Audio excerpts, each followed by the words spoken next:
मित्रों, वैदिक और उत्तर वैदिक युग के इतिहास के संदर्भ में अगला जो महत्वपूर्ण प्रश्न है वो ये है कि ऐत्रेय ब्राह्मण के अनुसार राज्यों के प्रकार और उनके सम्राट। ये है तो बड़ा सामान्य सा प्रश्न, लेकिन अगर इसे आप क्लियर तरीके से नहीं याद रखेंगे तो ये परीक्षा में आपसे गलत हो जाता है। जैसे राज्यों में जो साम्राज्य का हिस्सा है वो पूर्व, ये जो आपका पूर्व का साम्राज्य है, ये पूर्व के क्षेत्र को साम्राज्य कहा जाता था। पश्चिम का जो क्षेत्र है राज्य का नाम होता था स्वराज्य।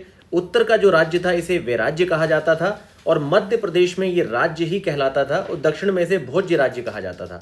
लेकिन देखिए अब इसमें डाउट क्या होता है। अब देखिए राज्य लिखा है, लेकिन राज्य सिर्फ मध्य प्रदेश के लिए इस्तेमाल होता था, जबकि पश्चिम में स्वराज्य, पूर्व में साम्राज्य, उत्तर में वैराज्य और दक्षिण में भोज्य राज्य।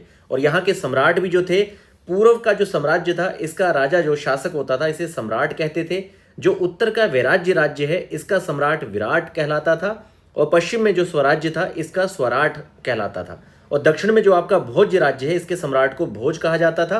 और मध्य प्रदेश के राज्य जो था इसे राजा जो है राजा यहाँ का सम्राट हुआ करता था। तो थोड़ा सा आप ध्यान से भारत के मानचित्र के अनुसार इसे देखेंगे तो ये गुजरात महाराष्ट्र का जो क्षेत्र है, देखिए स्वराज्य की बात यहाँ बार बार होती है, चाहे वो बाल गंगाधर तिलक जी से जुड़ा हो, चाहे स्वशासन की बात महात्मा गांधी जी से जुड़ी हो। तो ये क्षेत्र में आप स्वराज्य शब्द को यहाँ रखिए। और आपने हमेशा अशोक सम्राट का नाम सुना होगा, सम्राट। तो ये आपका पूर्व का क्षेत्र अशोक वाला है, तो ये सम्राट है, यहाँ इधर स्वराज्य है।